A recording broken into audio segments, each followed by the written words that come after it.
Então, pessoal, vamos fazer uma entrevista com o nosso querido Michel Amaral, pela qual foi candidato a vereador em Uberlândia, empresário, casado, evangélico, uma pessoa pela qual a gente tem uma grande admiração, tem um grande carinho. E fiz esse convite para ele para a gente fazer aqui um bate-papo, fazer um podcast, para colocar os assuntos em dia, falar um pouco da pessoa dele, ou seja, a todos vocês que gostam de um podcast, que gostam de fazer uma entrevista ou assistir uma entrevista com pessoas que têm o seu nome dentro da área pública, que têm seus empreendimentos dentro daquilo que é dentro da questão empresarial, bem como política. Esses são grandes momentos para a gente aprender com a experiência, aprender com o decorrer dos tempos, aprender com aquilo que fortemente seria algo que viria a acrescentar dentro do campo da política, porém não foi dessa vez. E nós estamos aqui com o nosso Michel Amaral. Peço a ele para que se apresente, conte um pouquinho da sua vida, tanto particular bem como profissional, e nós daremos um pouco mais de andamento das nossas perspectivas e as nossas conversas, pela qual vai ser com certeza muito proveitosa. Boa noite, Michel Amaral, seja bem-vindo a esse podcast. E conte-nos um pouquinho da sua vida, da sua trajetória. Sabemos que você não é de Uberlândia, você é de uma outra cidade. Como você chegou em Uberlândia, seu aprimoramento dentro do campo estrutural, dentro da questão da educação, dentro do campo empresarial e, por fim, dentro do campo da política. Seja bem-vindo, boa noite e fique à vontade. Boa noite, Glauco, tudo bem? Satisfação estar podendo falar com você. Nós ainda não se encontramos após o período político, devido à correria nossa aqui como empresa, você também como um rapaz que tem estado rodando o Brasil inteiro, e para mim é muita alegria estar vendo você novamente, principalmente nesse projeto que você tem colocado no seu coração e que é de muito avalia para a nossa cidade inteira, né? Olhar os pontos da cidade tem trazido esclarecimento para a população, e hoje me sinto honrado de estar aqui com você, sendo um convidado, né, especial para a gente estar fazendo esse podcast. Como você bem disse, vivemos em Uberlândia há mais de 22 anos, não somos natural daqui da cidade, mas foi uma cidade que nos ensinou muitas coisas, nos deu a oportunidade, e aqui eu enraizei a minha vida, a qual eu pude trabalhar em algumas empresas como funcionário, no começo da minha trajetória trabalhista, e, por fim, no ano de 2011, eu consegui abrir uma pequena empresa na área de logística para atender o e-commerce, aquelas compras pela internet, a qual tanto se expandiu nesses últimos anos, né? E hoje estamos aí também, ainda trabalhando nessa área há 15 anos, trabalhando nessa área de logística e transporte, e nós temos nos alimentado, temos nos estruturado financeiramente com isso, temos também trazido resultado para a cidade de Uberlândia, imposto, renda, emprego, e esse é um pouquinho do Michael, empresário. Sou natural de Açailândia, algo do destino, viu, Glauco? Não é Uberlândia, mas é Açailândia. Como alguns piadistas gostam de falar em vez em quando, que aqui é a terra do Uber, que eu não tem nada a ver uma coisa com a outra, mas Uberlândia, né? O pessoal sempre começa, a terra do Uber. Para eles que são de fora, pode até ser, né? Mas já a Açailândia, de fato, com muita certeza, tem muito a ver com o açaí.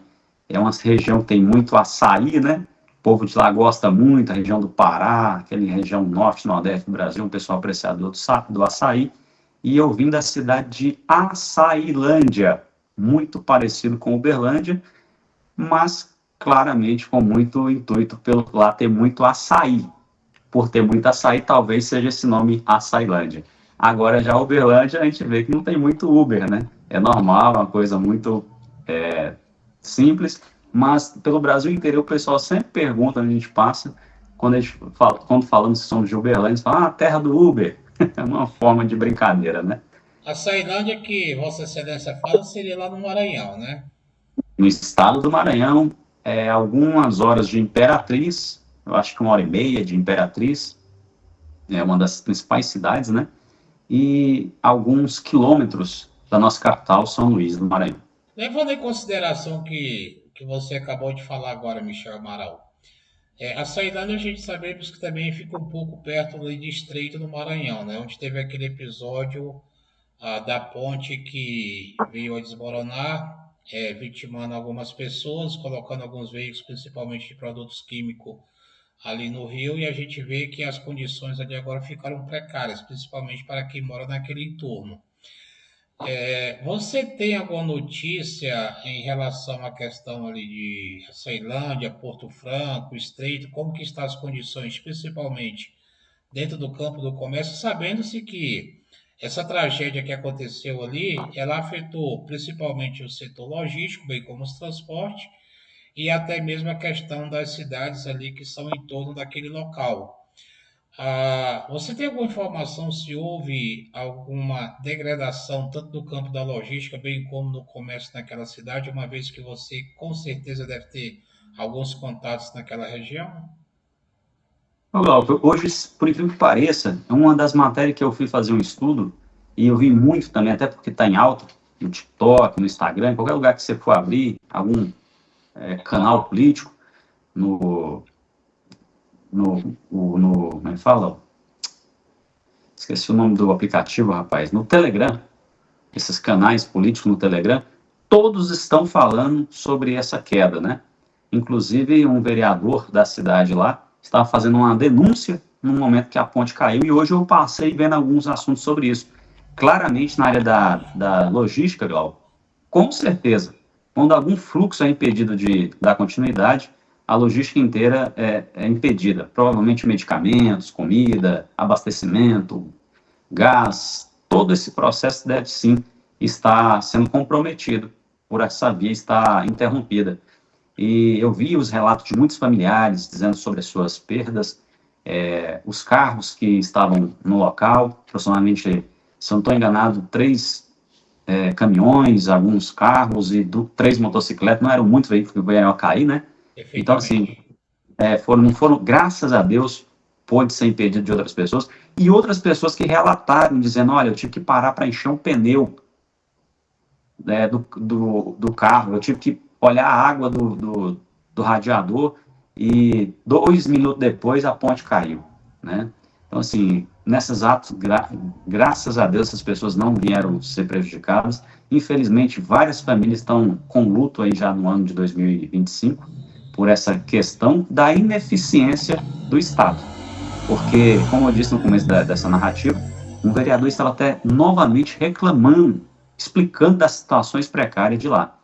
E hoje, quando se perde vidas, se perde economia, se perde recursos de todas as áreas, ainda assim a ponte está parada do mesmo jeito. Nem os caminhões que estavam lá em cima foram retirados, ainda está do mesmo jeito que aconteceu. Isso significa o poder público, de fato, com a sua burocracia, dificultando a vida de todos os brasileiros, trazendo prejuízo. Na verdade, aquele jargão que a gente sempre ouve, que tudo aquilo que depende do poder público, principalmente na esfera federal, sempre há uma questão de vitimismo e uma questão de morosidade para fazer a reconstrução daquilo que ocorre mediante esses acidentes, ou esses acidentes que às vezes não são até catalogados. Pois bem, ah, deixando esse assunto um pouco de lado, e a gente fica até mesmo triste com essas famílias lá que foram ocasionadas com esse desastre. Michel Amaral, o que te fez, o que te motivou? Sabemos que na nossa vida, sempre quando nós tomamos algumas decisões, essas decisões elas têm uma motivação. E essas motivações sempre são influenciadas pelos nossos sonhos, com as nossas expectativas de um futuro melhor para a gente.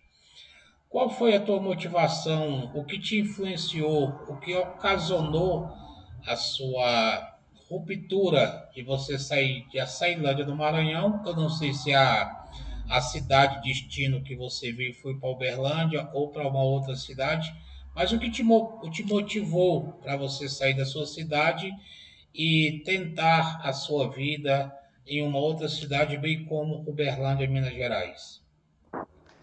É uma história bem longa, vou tentar resumir aqui em pequenas palavras. mas o estado do Maranhão é um dos estados mais pobres do país. Você sabe muito bem disso.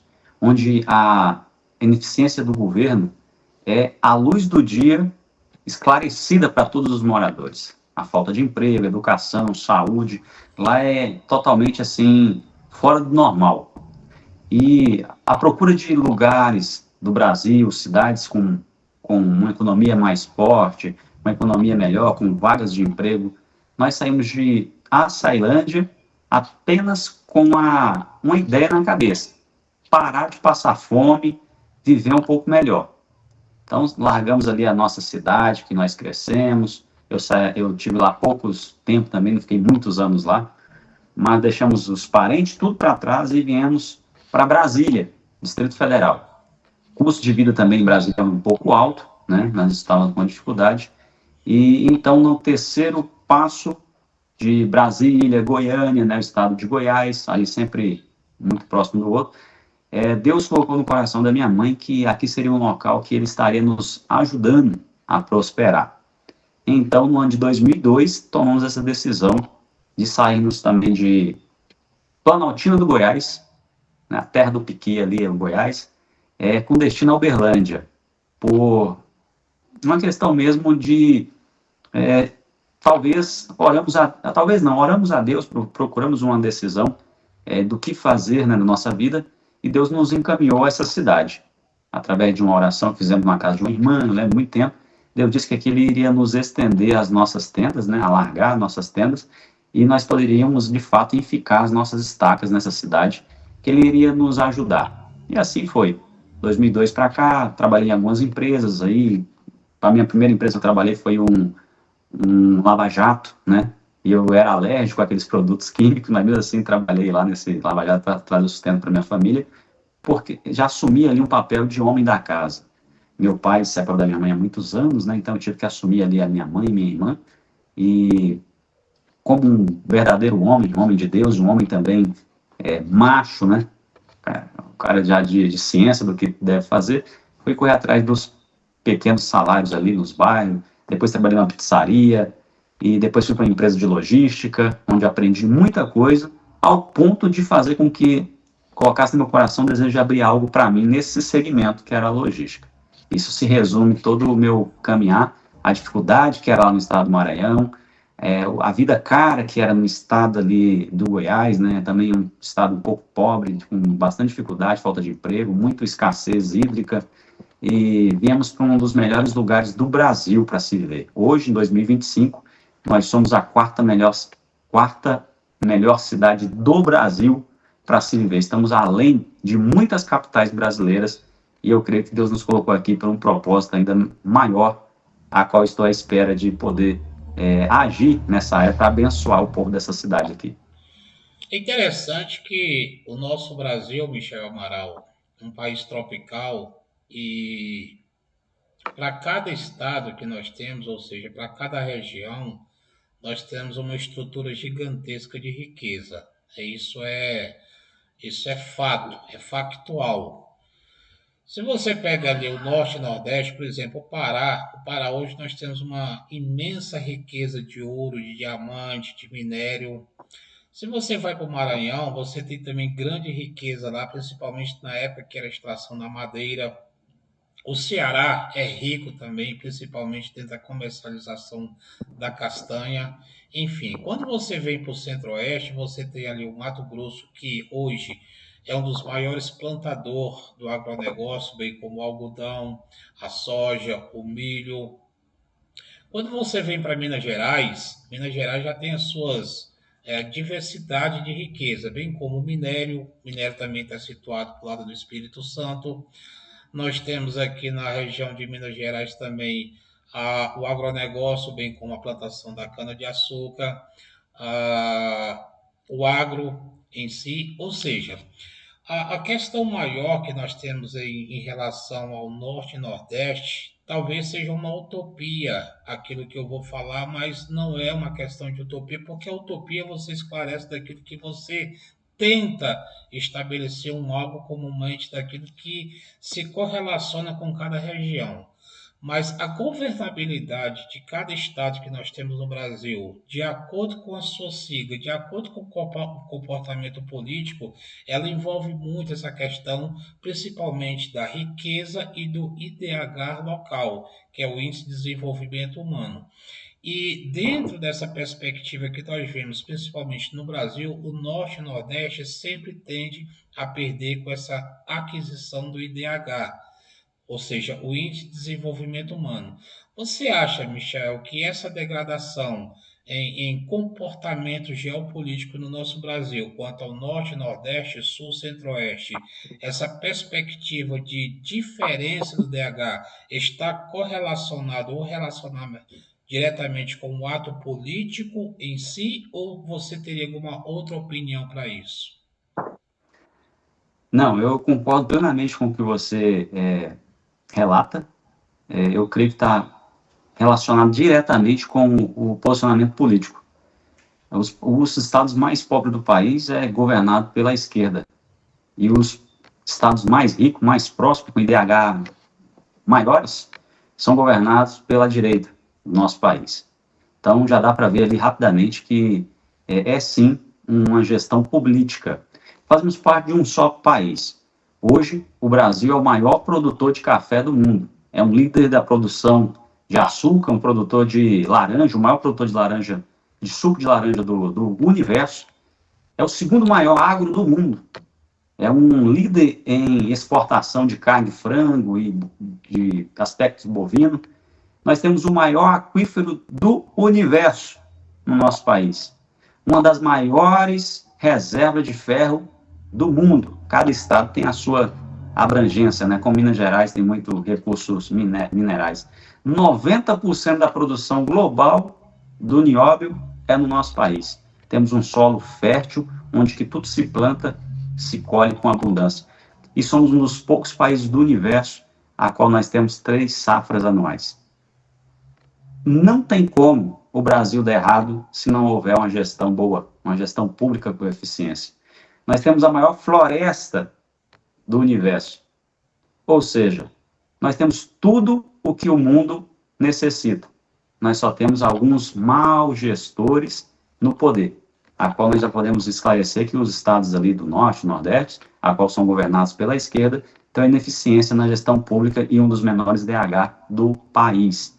Se for colocar entre o mundo, se nós for falar sobre qualquer outro tipo de situação, como educação, saneamento básico ou até mesmo violência, o Brasil está dando aula de incompetência para demais países, principalmente países de renda baixa, como os países africanos ali. Nós perdemos até para países africanos, não descriminalizando, mas dizemos países que não tem nada, não tem água, não tem minério, não tem nada natural que possa produzir riqueza, mas mesmo assim, possivelmente estão tendo um gestor político eficiente, a qual está tentando prosperar o seu país a dados que estão acima, estão superiores, estão colocando esses países africanos em posições superiores aos países, ao país, né, ao qual nós vivemos, o Brasil.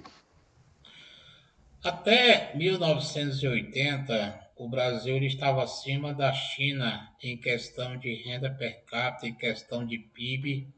E hoje, dentro dessa desmoralização que nós estamos observando no Brasil com a nossa má gestão, que é isso, entra a questão da macroeconomia, microeconomia, que são um campo que a gente não precisa elaborar agora, até porque nós vamos fugir desse assunto. E o Brasil hoje está deixando a desejar, principalmente contra essa questão do nosso câmbio, né, da desvalorização da nossa moeda, e principalmente daquilo que nós chamamos de comércio exterior.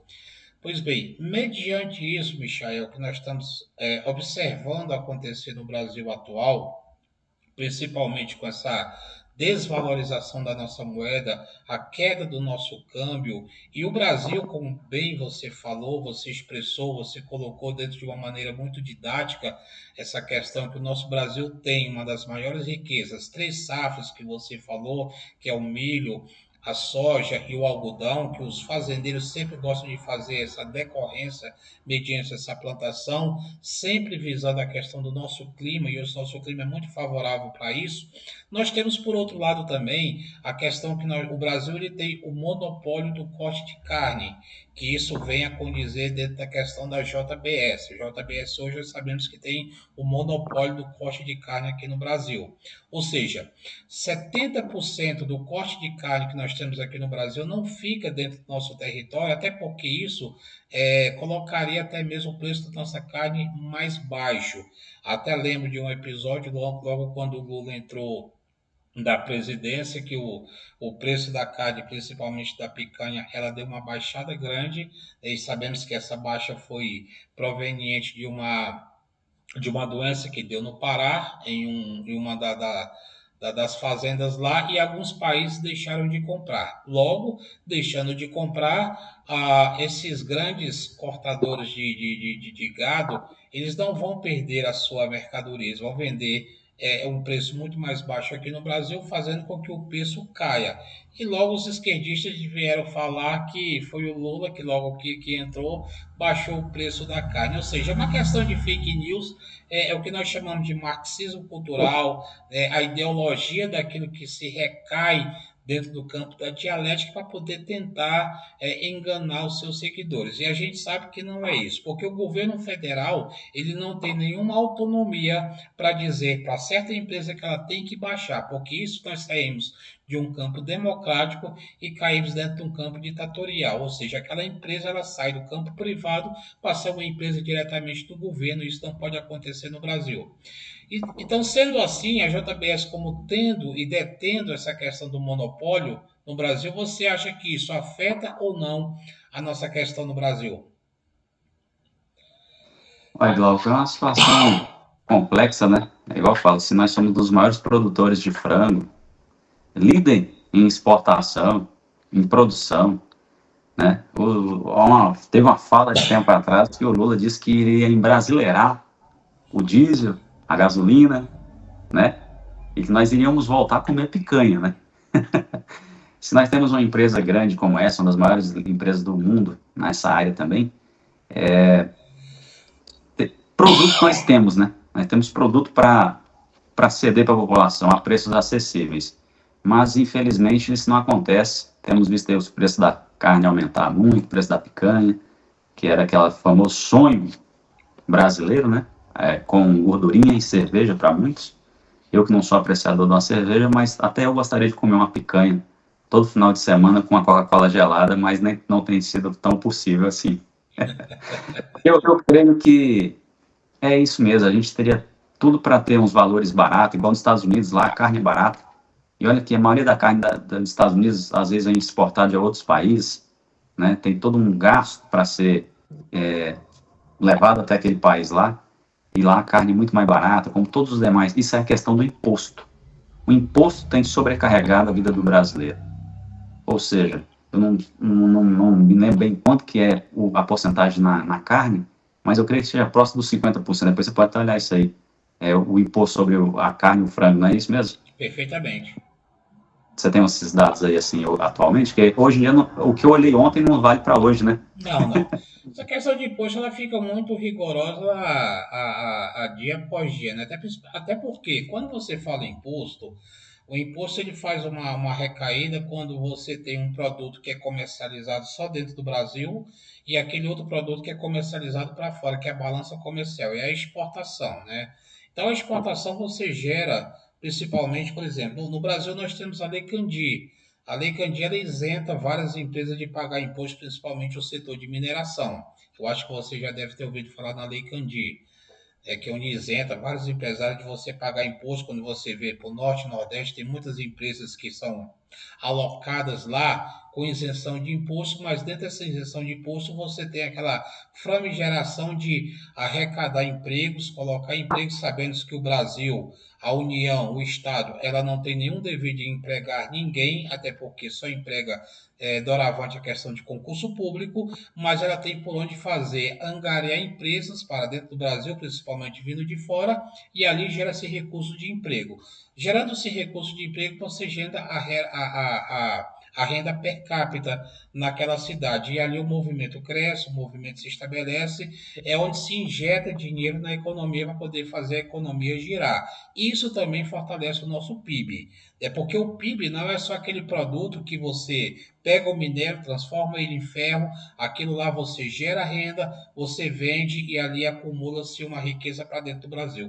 PIB é algo que é comercializado, mas o PIB não está intrínseco somente no produto, mas todo o dinheiro que o governo ele injeta na sociedade, principalmente com o que nós estamos observando agora nesses últimos dias, o BPC, a questão dos aposentados de querer cortar esses benefícios, você vai tirar de um lado e vai tirar do outro, porque quando você deixa de injetar, principalmente no BPC, na aposentadoria ou outros programas sociais, bem como Bolsa Família, você não está gerando dinheiro na economia. O PIB vai reduzir e o Brasil vai ter um déficit maior ainda daquilo que é as contas públicas. Ou seja, essa questão de imposto ela tem muitas suas congruências, principalmente no campo da exportação, bem como daqueles que são gerados no nosso produto aqui dentro do Brasil. Mas o Brasil, muitos dizem que o Brasil é a taxa mais alta de imposto. Não é. O Brasil hoje ele está ali cerca de 14º, 13º país no mundo que mais se cobra taxas de impostos a nível mundial. Porém, isso poderia ser reduzido se os nossos representantes no Brasil, que para mim particularmente eu falo com toda a sinceridade e com todo o equilíbrio que nós hoje temos ministros que estão ocupando o cargo, que nós temos 38 ministérios que não são competentes, são apenas militantes, corporativistas que ajudaram o presidente a chegar onde ele está e assim, dentro dessa ajuda, eles ganharam cargos. Fato é que nós temos exemplo dentro do campo da economia, no campo da infraestrutura, que é o Renan Filho e que nada está fazendo pelo nosso Brasil. Não vamos entrar em detalhe porque o assunto não é pertinente a isso, mas sim a sua pessoa. Porém, o Brasil está deflagrando, está entrando em uma convulsão social, uma convulsão econômica, uma convulsão política em que só Deus sabe o que pode acontecer aqui no nosso Brasil. Pois bem, Michel Amaral, você também é evangélico, né? Conte um pouquinho a sua trajetória. Você nasceu dentro de um lar cristão ou você veio a se converter? Porque essa questão de convertimento dentro do campo bíblico, dentro do campo teológico, e é um assunto que me agrada muito, é um assunto que eu sou muito apaixonado também, que é o campo da teologia, até porque fiz faculdade para isso. Mas me conte um pouquinho da sua vida evangélica. Você nasceu num lar evangélico ou você se converteu após você ter ali aquela questão de consciência entre o que é certo e o que é errado, ou seja, a questão da Sofia, do Soso, a questão da metanoia, metamelanoia, aquilo que você se estabeleceu como sendo, a partir de hoje eu quero ser uma pessoa de Deus, não quero mais fazer aquilo que venha a desagradar a vontade de Deus e eu quero fazer por onde somente agradar a Deus. É uma boa pergunta. Eu posso agradecer a Deus por ter nascido em um lar, em um berço cristão. Desde quando eu me entendo por gente, minha mãe já era cristã, né? Já tinha aceitado a Jesus como seu Salvador e me ensinou muitas coisas do Evangelho, sobre Jesus Cristo. E desde criança eu tenho essa fé firmada nessa crença, que é o cristianismo, né? Mas também posso relatar que na minha adolescência, ali por os meus 14 anos, 16 anos, eu tive um pequeno colapso e fui dar umas voltas por aí para ver como é que era o mundo, né? E cheguei até, entre aspas, assim, sair um pouquinho dos caminhos do Senhor. Eu não cheguei a desviar, tá? Apenas fiquei um pouco afastado, desanimado. Testei algumas coisas do mundo e vi que de fato não prestava para fazer aqueles atos, né? Nada que o mundo oferecia me agradava e me sentia muita falta da igreja, do ministério de louvor, a qual eu também sou tocador de música, né? Sou baterista. Então, nasci num lar cristão, né? Que minha mãe já era cristã, minha irmã. Passei um período de mais ou menos 1 ano, 9 meses, assim, um pouco afastado, longe do caminho do Senhor, mas voltei.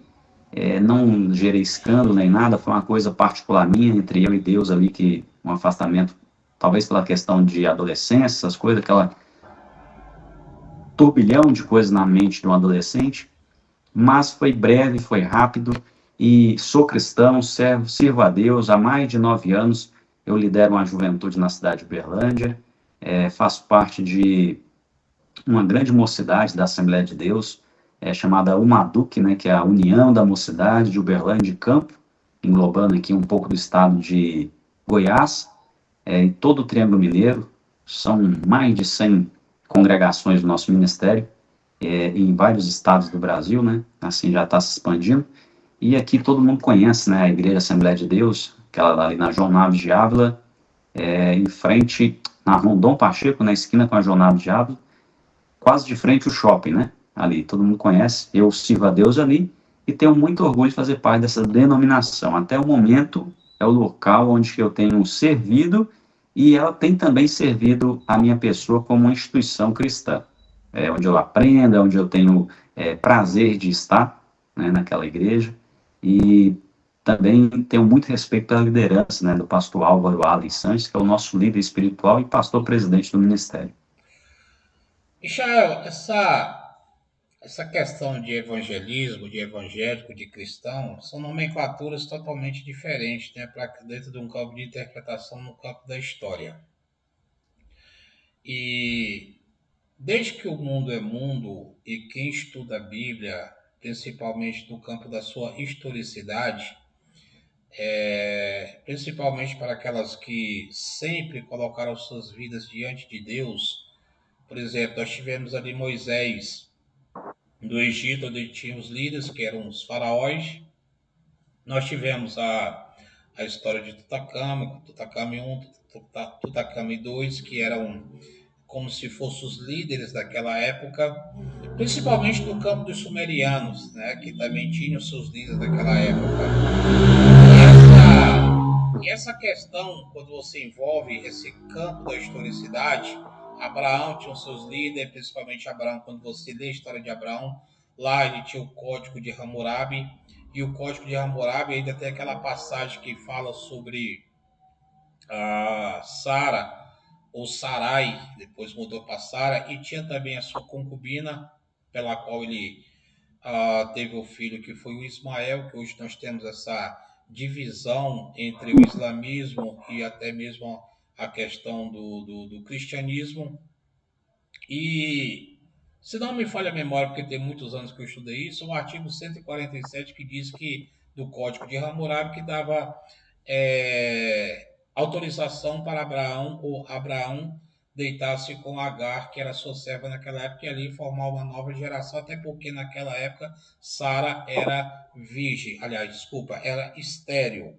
Daí o Código de Hammurabi, que era uma lei que tinha naquela época, dava autorização para Abraão fazer esse ato. Pois bem, esse campo da historicidade, aí você vem mais para frente um pouco, você pega ali logo quando naquela antes de haver a divisão das tribos, 10 tribos para um lado, 12 tribos para o sul, você tinha a questão da teocracia.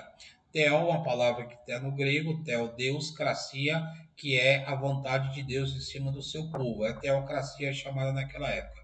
O povo não quis mais essa teocracia, pediu uma monocracia, que no caso disseram assim: nós queremos um rei. E na historicidade, lembra-se que o primeiro rei foi Saul, depois veio Davi, depois Salomão, né?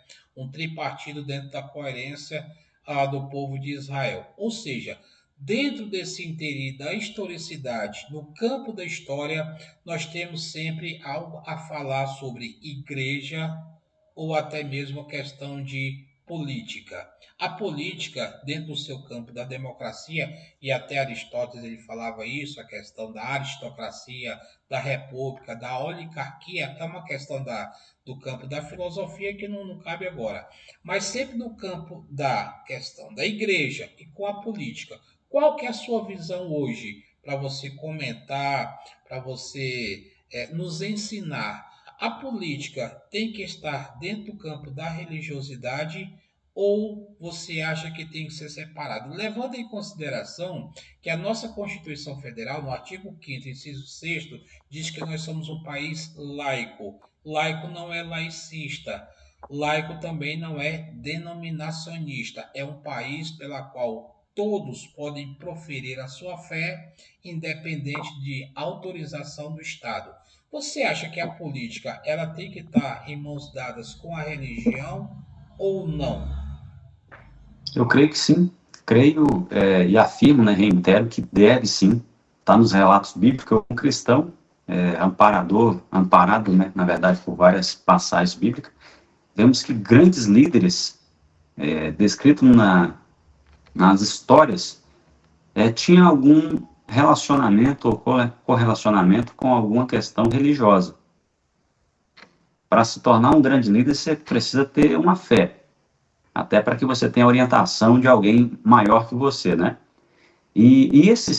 Essa questão de saber que Deus gosta dessa área, mesmo sabendo que muitas as igrejas, muitos irmãos de igreja, sempre pensou que não seria bem-vindo esse relacionamento do cristão e a política. Sempre foi separado.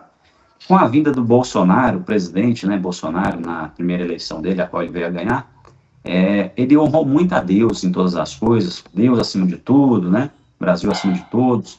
Isso despertou uma grande revolta nos pilares ali que não são temente a Deus, e gerou essa guerra política a qual nós estamos.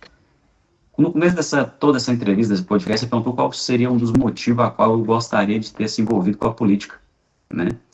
Fui candidato a vereador, tive aí próximo dos 700 votos, poderíamos ter tido mais votos, né? Mas infelizmente não conseguimos alcançar esses votos totais, mas serviu de aprendizado para que nós possamos mexer de outra forma nessa área. Sobre a religião, Bolsonaro me explicou, em todos os relatos dele, que quando você tem um líder, ou ele vai ser religioso, né, empresário, ou em alguma área que ele é muito influente. Eu já tinha duas, né? Não era influente na internet, nunca gostei muito assim de internet, essas coisas, mas já era um empresário que muita gente conhecia, já tinha ali uns 600, 700 pessoas que não que conhecem a gente por nome, e tinha fé. Então me fez a querer entrar na política. Por quê? Vejo Josué, um grande líder, vejo Moisés sendo um grande líder. No período monárquico religioso, Davi, né, foi um grande líder. Como você tocou no assunto também, o povo tinha Deus como seu rei no tempo, né, no tempo antigo, e decidiram ter um rei como os outros países, né, as outras nações. E a partir daí Deus deu Saul para eles. E Saul, de fato, era a pessoa escolhida, a qual, de acordo com a população ali, apontaram ele e disseram que aquele lá seria o rei, né, e assim foi. Mas Deus também quis alguém segundo o coração dele, porque a escolha de Deus para aquele povo, após os pecados de Saul, a corrupção e tudo aquilo que ele tinha feito, Deus aponta Davi, um grande monarca, que foi um dos maiores reis de Israel, e a Bíblia relata que não houve, né, assim, não houve alguém tão bem sucedido nas guerras e tudo como ele. Seu filho teve paz, né, nas guerras, já Davi não. Salomão teve muita riqueza, mas boa parte é conquistada pelo seu próprio pai, Davi. Então, na política, eu creio que o cristão, ele deve sim se envolver, até pela sua capacidade mesmo, intelectual, espiritual, o cristão deve sim. Exemplo, hoje você confiaria um carro na mão de alguém que é alcoólatra ou alguém que não bebe? Você confiaria em alguém que não bebe, não é assim? Mas me chamar a política, tem muitos cristãos que dá escândalo. Ele não ele usa isso como um pretexto para se mover na política. Ele já é corrupto, ele é bandido, ele é ladrão, e se camufla ali de cristão. Mas existem os verdadeiros cristãos que temem ao Senhor, que obedecem, que sabem que isso é pecado, fazer coisas erradas diante da política, né? E estão envolvidos ali de cabeça nisso. Mas uma das principais causas de Deus querer os números do Brasil, na educação, na economia, e saber que o Bolsonaro nos despertou um tempo atrás. Eu sigo o Bolsonaro já tem mais ou menos uns 10 anos que eu sigo ele, eu não conhecia ele antes desses 10 anos, mas há uns 10 anos já conheço ele, e ele nos despertou sobre essa questão de que o Brasil tem jeito sim, só precisa ter pessoas certas nos lugares certos. Por isso, eu tendo já essas duas premissas que são a área empresarial, uma forma de ser mais conhecido, e também ser um cristão, na qual sou líder, já tenho uma função dentro daí, eu falei, não, vamos mexer também na política. E até porque o meu coração queima por melhorias pelo nosso país, pela nossa cidade. E isso a gente fala assim, será que eu posso tentar mudar? Mas que hora que você pode mudar, Glauco? Será se eu ficar só, um exemplo, igual ficar só gravando vídeo e nunca tentar algo mais vai resolver? Às vezes não, você tem que tentar testar mesmo ali, ver. E uma hora a hora chega e você vai poder colocar as suas ideias, os seus projetos ali na Câmara, né, de Uberlândia, e com certeza irá ajudar a aumentar a qualidade da nossa cidade, por que não do nosso estado, né, que é algo que a gente pensa também no futuro. Exatamente. Até porque, nos tempos de Jesus, existe uma questão cultural daquela época que eram os judeus e os judeus tinham as suas acumulações das suas leis locais, que é o que nós chamamos de Beit Din Sanhedrin. É um pouco complicado de falar sobre isso, mas é como se naquela época o STF estivesse lá. E o STF seria a corte maior para julgar tais ações feitas naquela época, principalmente nos tempos de Jesus. Porém, o Beit Din, o Sanhedrin daquela época, que era um ato de uma jurisprudência local, ele tinha as suas, digamos assim, limitações. Até porque, naquela época de Jerusalém, não era Jerusalém que mandava, mas sim Roma, porque Jerusalém estava sob o domínio de Roma. E quando eu fiz essa pergunta para Vossa Excelência em relação a Estado e Igreja, que envolve o conceito de religião, se as duas podem andar de mãos juntas, há uma ambiguidade dentro dessa síntese em analisar que até mesmo o próprio Jesus, mesmo ele estando em Jerusalém, e Jerusalém estando sob o domínio de Roma, Jesus nunca ousou a querer enfrentar as autoridades romanas. Tanto é que tem uma passagem que diz que Jesus estava próximo do lago e pediram para ele dar uma moeda em relação à questão dos impostos. Pediu a Pedro para tirar um peixe, a moeda saiu lá de dentro e ele falou: dai a César o que é de César, ou seja, a questão dos impostos, e dai a Deus o que é de Deus, que é a questão da nossa adoração. E lembrando que naquela época existia pelo menos três tipos de moeda, que era destinada a funções diferentes. Você tinha a moeda governamental, a moeda da esmola e a moeda que era a moeda circulada naquela época. E foi boa a sua colocação, até porque entra em outro aspecto que nós podemos comentar agora, que é a questão da política, pela qual Vossa Excelência no ano passado se candidatou. Lembrando que você é filiado ao Novo, Partido do Novo, né? Do governador de Minas Gerais, de uma grande figura que nós temos visto lutar pela liberdade da nossa democracia, pela qual nós estamos sendo aprisionados a cada dia, principalmente no conceito jurisdicional. E até eu falo alguns dias, sempre falo, brinco alguma coisa, que nós estamos voltando naquele século XIV ao século XVII da antiga Europa, que é a fase do absolutismo. É o Estado acima de todos e ninguém pode falar nada. E o Marcel Van Hatten, que também é do Partido Novo, ele tem dado uma grande contribuição para isso, que também é do seu partido, e é dentro desse trâmite agora que a gente vai entrar nesse aspecto pela qual foi a sua candidatura quanto a vereador na cidade de Uberlândia. Ou seja, Michael, como foi esse processo de se preparar para a candidatura? Quais foram os primeiros passos que você tomou?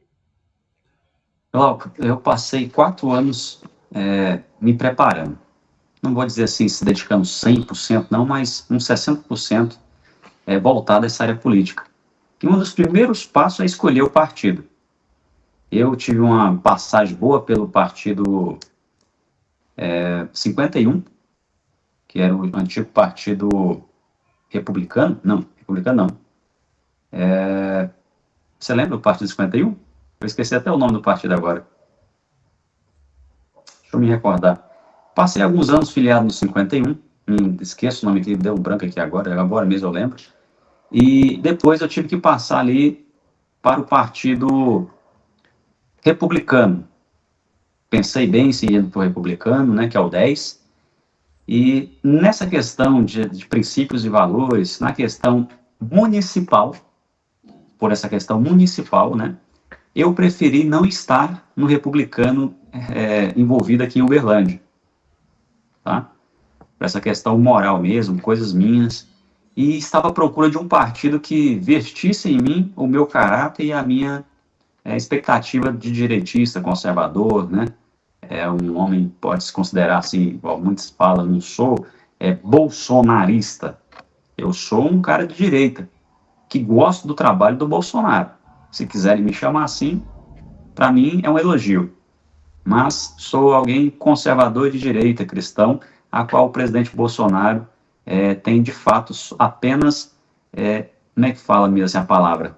Tem me servido como exemplo. Ponto. E gosto muito da gestão dele, quem dera que em 2026 esteja aí conosco. E aí eu escolhi o Partido Novo, que é um dos principais partidos do Brasil, que depois da saída do seu antigo presidente, um partido ali que se mantinha ali no centro, né?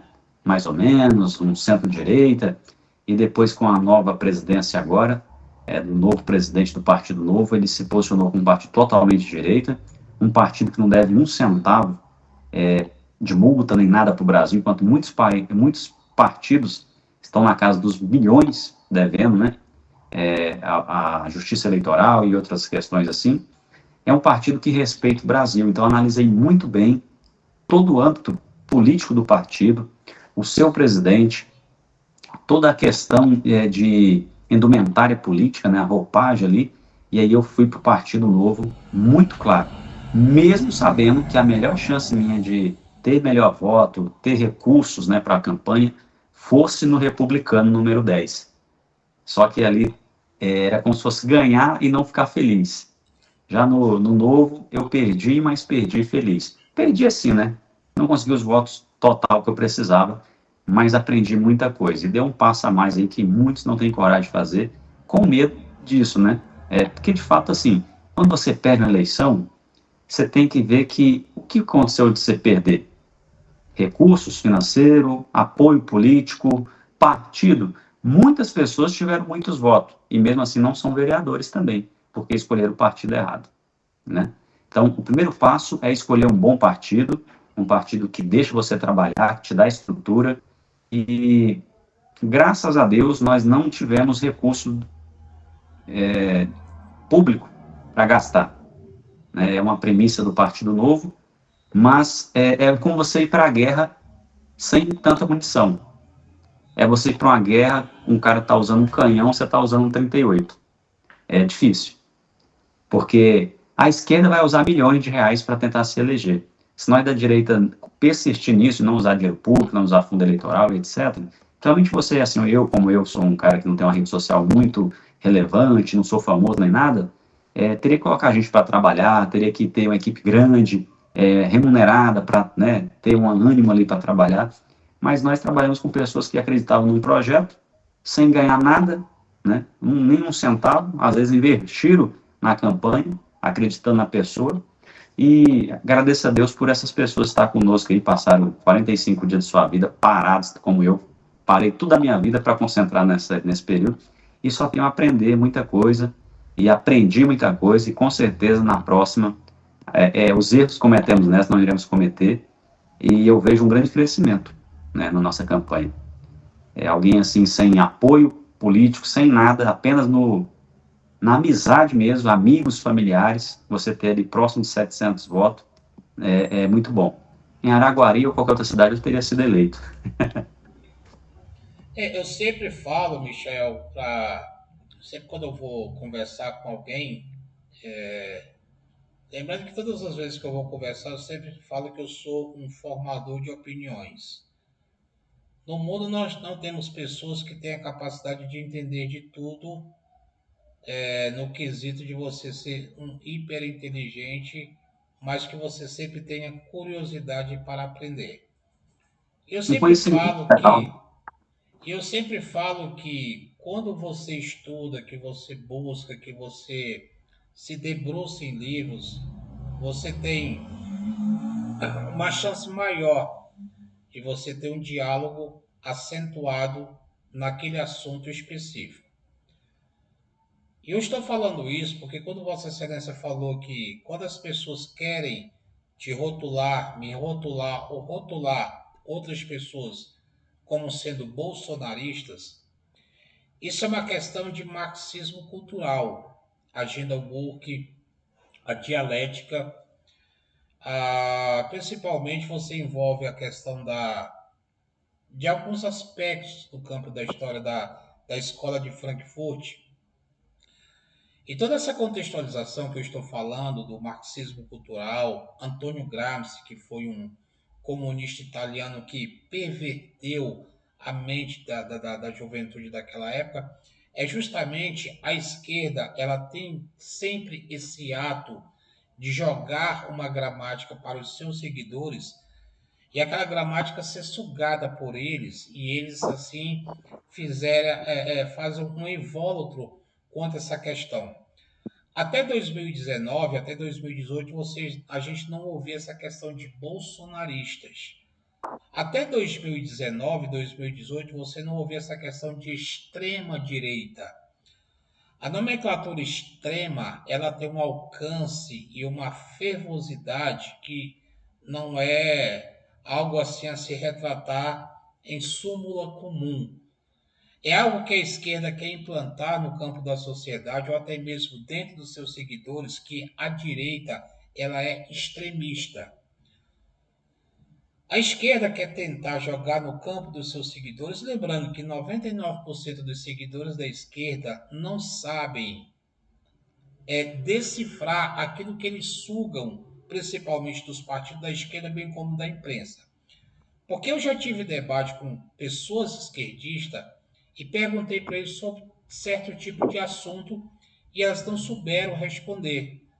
Mas elas são aptas a espalhar aquilo que elas ouvem de terceiro. É o que nós chamamos de papagaio de rede social. Elas somente ouvem e saem espalhando aquilo que elas não têm conhecimento. Então isso é um perigo, tanto no Brasil como no mundo, que é a destruição em massa de pessoas que não têm nenhuma estrutura para entender o que estão falando, o que estão acusando ou estão proliferando algo que eles não têm conhecimento. Isso é um perigo muito grande. Pois bem, Michael, qual foram o que você considera que te deu certo na sua campanha? Ou quais foram os maiores desafios que você enfrentou durante essa campanha eleitoral? Teve algo que te levou a pensar ou a repensar, não, eu tenho que melhorar nesse campo, eu tenho que melhorar nesse aspecto, eu tenho que melhorar na minha divulgação, eu tenho que escolher pessoas melhores para estar do meu lado para me ajudar, eu tenho que escolher até mesmo políticos que já estão dentro do campo da política para me dar uma força maior, lembrando que eu sei que você tem amizade com senadores, com deputado federal, com deputados estaduais. Esses mesmos te alavancaram, te colocaram o teu pé em um degrau a mais para te ajudar, ou isso não te influenciou muito no teu campo da trajetória quanto à questão da política no campo do legislativo? Eu imaginei que esse apoio todo político que estava acordado, né? Estava palavra dada ali de um senador, de um deputado federal, de um ex-deputado estadual, né? Iria dar uma grande melhoria, né? Nessa questão. Só que não é bem assim. É igual que o Nicolas Ferreira fala, e eu fiz um estudo com ele, aprendi algumas aulas com ele, faço aula com o Nicolas. Ele diz: se eu gravar um vídeo para você pedindo voto, não quer dizer que você vai ganhar voto. Você acredita nisso? O Bolsonaro pode pedir voto para mim, pode pedir voto para você, legal. Não quer dizer que a pessoa vai votar. Né? Tem que ter um conhecimento, a pessoa tem que te conhecer um pouco melhor. Né? E eu creio que também devido à empresa, eu fiquei um pouco de tempo muito escondido na empresa. E a gente precisa estar muito assim, com a cara no povo, sabe?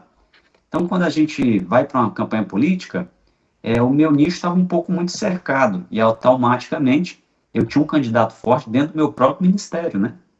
O vereador Neemias Miqueias, um grande homem, um grande político, um cara excepcional.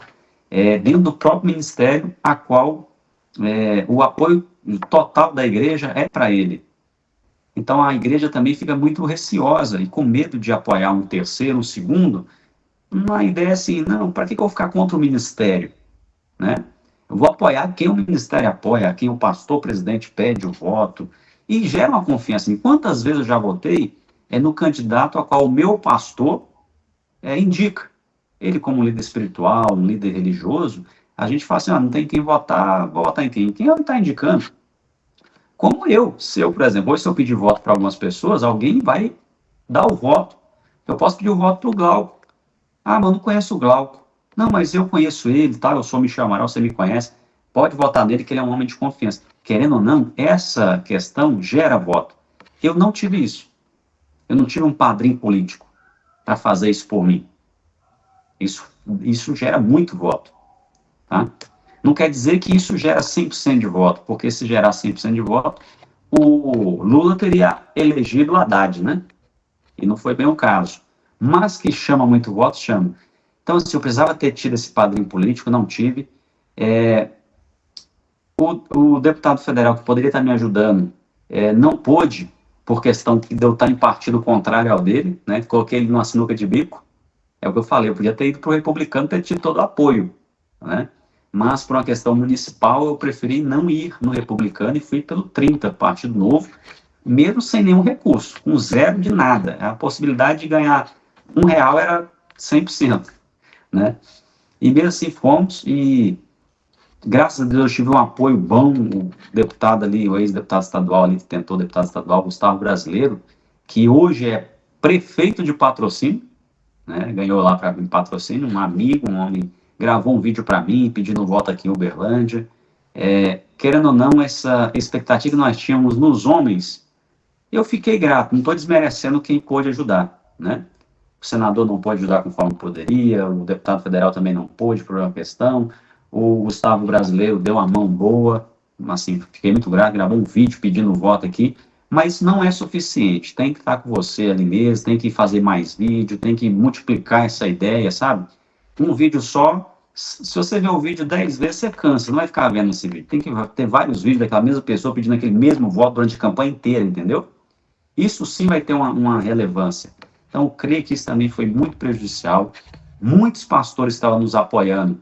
Eles estavam nos apoiando, mas não estavam vestindo a camisa 100%, por medo, né, de se comprometer.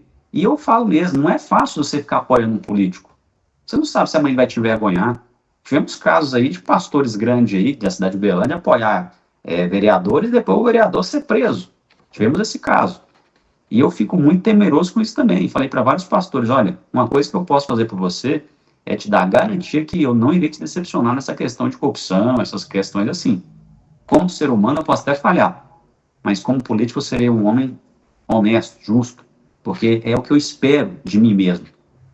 E aí, muitos pastores queriam nos ajudar, vestiram a camisa, entre aspas, mas no final da campanha, faltando 10 dias, faltando 5 dias, não dá para fazer muita coisa em 5 dias. Você tem 45 dias para tentar fazer algo. Em 5 dias não vai. A igreja inteira não vai falar assim, vou votar naquele cara ali só porque o pastor pediu. Não. Alguns vão, se tiverem sem candidato. Você tem que namorar o eleitor durante 4 anos, noivar com eles durante os 45 dias e casar com eles no dia 10. Olha, e aí? Vamos fechar esse nosso compromisso? É assim que tem que fazer. Então, muitos pastores não puderam fazer esse noivado com a igreja deles, né? Me apresentar melhor, conversar, pedir. Então, os irmãos ficaram muito assim também. Mas nem conheço. Só porque o pastor pediu? Não, não é bem assim. Então, tem um erro também que eu notei, né? A minha equipe, que seria as pessoas que iriam trabalhar comigo no gabinete, eu creio que alguns eu escolhi muito mal mesmo, né? As pessoas não estavam 100% entregue a isso, muitos acreditaram e lutaram com a forma que podia, mas muitos não puderam fazer, né? E eu só tinha 10, né? Eu só tinha escolhido 10, na verdade, 10 pessoas eficientes para essa área. E desses aí eu posso dizer que 3, 4 vestiram a camisa mesmo, então tá aí um erro também, né? E eu também errei em algumas coisas, eu devia ter dedicado mais tempo, mas infelizmente eu tive que ficar muito preso dentro da empresa também. Não sei o que acontece, toda época de eleição eu passo por algum processo muito grave na empresa. Nesse ano tinha cliente saindo, tinha cliente entrando, tinha cliente nos devendo centenas de milhares de reais, entende? Eu tinha que estar em cima disso para, né, não ter um prejuízo muito grande. Então, assim, a palavra de Deus diz assim, não tem como você servir a dois senhores. Eu creio que eu teria que ter dedicado 100% para a campanha também. E aí eu estava dedicando 50-50, 50 para a empresa, 50 para a campanha. Fora o meu ministério de jovem, que eu lidero também. Ou seja, minha vida estava separada igualitariamente nesses três ministérios. Até o momento deles me afastar do cargo. E aí eu falei, não, tudo bem, agora já não é uma função a menos para eu fazer, né, que é a de liderança de jovens. E eu pude dedicar 50% para a empresa, 50% para a campanha, mas vi que tive alguns erros. Essa campanha foi uma campanha muito diferente de todas que eu já vi. Teve outra que teve a questão da pandemia, né, uma totalmente fora do normal. Quem tinha rede social tinha, quem não tinha, ninguém ganhou, né? Só quem tinha rede social foi o jeito de fazer na outra vez da campanha lá que teve a pandemia. Nessa agora já não tinha, não era aquela questão de quem tinha dinheiro para colocar a gente para trabalhar, para colocar banner. Era quem de fato tinha traçado uma estratégia e estava em cima dela. Você vê que não tinha muito bando na rua, não tinha muita equipe de rua na rua, né, fazendo aquele vucu-vucu, aquela bagunça. Parecia que nem estava tendo campanha eleitoral, não era? Alguns Exatamente. candidatos, a gente viu que alguns candidatos obedeceram às leis aqui do município, os acordos, né? E colocaram banner, e fizeram bagunça, poluição visual, poluição sonora, poluição mesmo física, fizeram tudo que não devia fazer. Graças a Deus não ganharam, porque não são merecedores disso. Eu me alegro de ter feito uma campanha honesta, justa, sem usar dinheiro público. Tive pessoas que nos cederam valores ali, que nos deram valores. Fizemos uma campanha ali com pessoas que acreditam mesmo, a gente tem a fidelidade. E fiquei triste de não ter ganhado. E você tem ideia, minha ficha caiu depois de um mês. Você viu o mês que eu sumi de tudo. Eu fui colocar minha vida no lugar. Eu tinha 45 dias sem movimentar a minha vida, era só empresa e política, empresa e política. E quando eu vi que no dia que apurou os votos, e eu não tinha chegado lá, falei, rapaz, 4 anos da minha vida perdido. O que mais me entristeceu, Glauco, foi ver grandes apoiadores que tinham me dado a palavra. Há 1 ano atrás, 2 anos atrás, 3 anos atrás, na hora do vamos ver, desistir. Só nessa pequena levada aí, nós, entre aspas, perdemos aí 300 a 600, isso de por baixo. 300, 600 votos, vou ser bem sincero e honesto, assim, podem ser até mais, porque alguns outros pastores, algumas outras denominações, alguns outros empresários que estavam ali, entre aspas, dizendo que iam nos ajudar, na hora do vamos ver ali, foi agora ou nunca. Rapaz, deu aquela desculpa esfarrapada, aquele trem assim, parecendo de menino, sabe? Aquela conversa de irresponsável. Os E verdadeiros Judas do século XXI, né, Michael? justamente desistiram mesmo, e ali aí como que em 40 dias eu vou tentar conquistar 400, 600 votos em outro território que eu não estava ali, como é que fala? A palavra certa é garimpando. Ou seja, eu tinha que falar assim, não, Glau, bairro tal, tal e tal, nós perdemos o líder de lá, o líder comunitário, nós, não está mais com nós, então São Jorge, nós não tem mais voto lá. Vamos ter que ir lá para outro bairro. Fala, mas quem que você tem lá no Luiz Otto? Ninguém. Não tem como você mudar a estratégia política em 40 dias. Exatamente. Tem que estar seguida e dar certo. Então, nós perdemos cara de fato ali na área do São Jorge, nós perdemos líderes políticos da área do Luiz Otto, são grandes colégios eleitorais, nós perdemos líderes políticos do Morumbi, do Santa Mônica. Na brincadeira aí, somando ali, trocando 6 por meia dúzia, 600, 700, 800 votos, vamos colocar assim, foram embora só com essas desistências dessas pessoas. Por que essas pessoas não nos ajudaram? Teve pessoa que falou, Michel, me arrependi de não ter continuado com você. O candidato a qual foi ajudar não Isso ganhou foi também. isso depois das eleições, já que uns 2 meses, entraram em contato com a sua pessoa e falaram Isso. que se arrependeram de não ter dado continuidade em apoio à sua pessoa. E sim, achou que eu iria ter uma postura um pouco mais radical, né, por eu ser conservador de direita, mas você viu que foi uma campanha falando sobre mim, sobre proposta, não atacando ninguém, não atacando a esquerda, a direita, mas mostrando os erros da esquerda e a possibilidade de ter uma gestão boa, eficiente, inteligente com o pessoal da direita. Então, alguns pastores falaram, achei que isso ia ser muito radical demais, aí vai atrapalhar meus irmãos da igreja, na minha igreja, querendo ou não, tem de direita, tem de esquerda, tem petista, tem bolsonarista, e às vezes eu te apoiar totalmente, iria me posicionar como algo radical também. Eu falei, pois é, mas se você concorda com tudo aquilo que a Bíblia prega que não é certo, você se posiciona desse jeito. O muro já é do diabo, né? O muro já é da esquerda. Você está em cima do muro, já você está na esquerda já. Então, você está orando para Deus abençoar o filho da irmã para sair do homossexualismo, sair das drogas, mas você está em cima do muro para alguém que apoia as coisas sobre isso. É um posicionamento cristão, pastor. Você tem que entender que ou você decide ou não. E dessa vez você se posicionou como um covarde. Eu falei isso para muitos.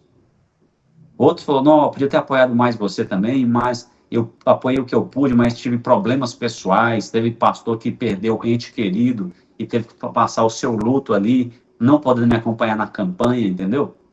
Teve pastores, por exemplo, também que tiveram graves problemas dentro das suas igrejas, eles tiveram que se distrair no momento político. Eu fui um azarado. Vai ter gente que tem o problema, mas eu digo, olha, quando acontecer isso, vamos focar no projeto maior, aquilo que nós estamos preparando há 4 anos, não naquele problema que apareceu agora.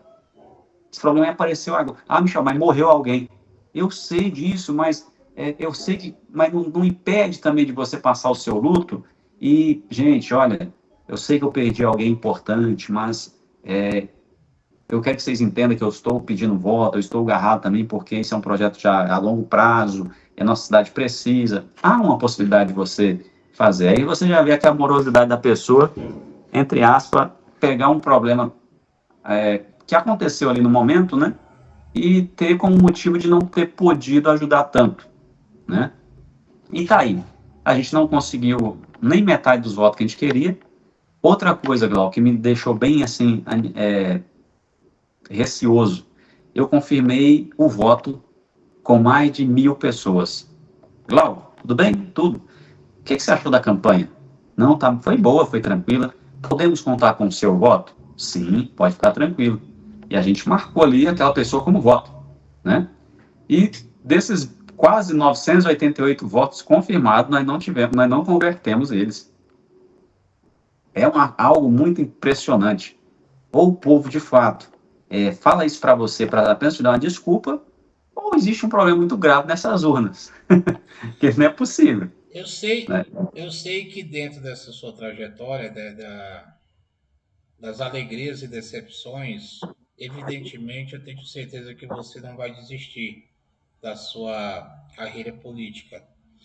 Até porque cada degrau que nós subimos é uma experiência a mais. Porém, o que você considera, Michael, que deu certo na sua campanha e, evidentemente, que você não vai desistir?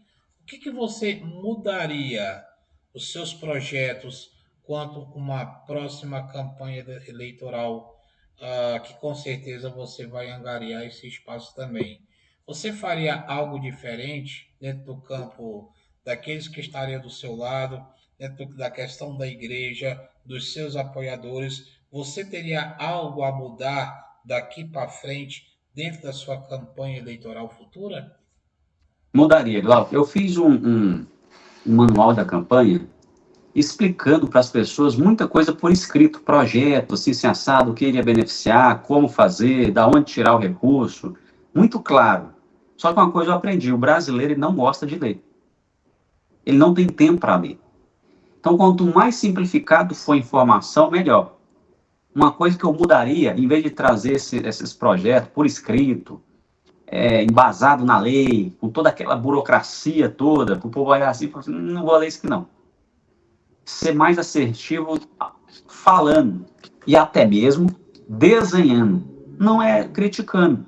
Era como se fosse um projeto, por exemplo, eu tinha vários projetos simples de fazer, autoria minha mesmo, aí a pessoa não consegue compreender, então acaba que você é menos aceito porque ela não quer ler aquele tanto de burocracia.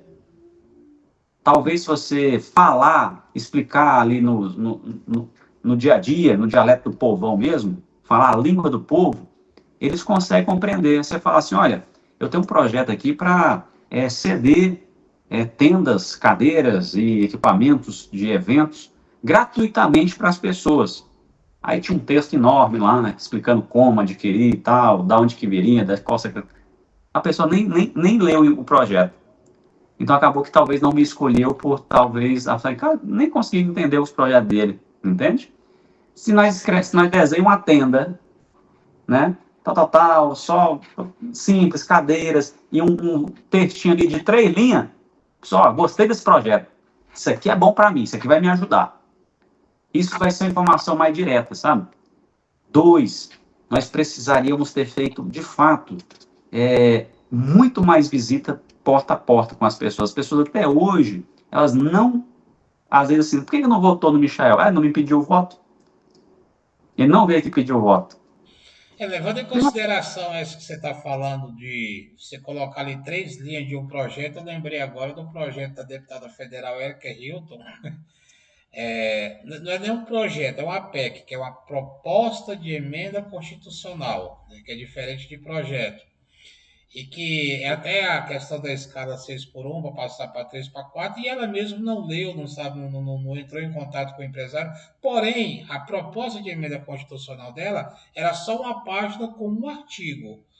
E lembrando que, mesmo sendo uma página com um artigo só, a sua proposta de emenda constitucional, ela ainda conseguiu mobilizar o Brasil, mexer com o Brasil, desestruturou o Brasil, tanto no campo do conservadorismo, como no campo da esquerda. E o que você acabou de falar agora, ela vem de encontro com o que aconteceu agora, recentemente, com a deputada Érica Hilton, justamente com isso. Um projeto, né, com uma folha, um artigo, e que mexeu com toda a população brasileira.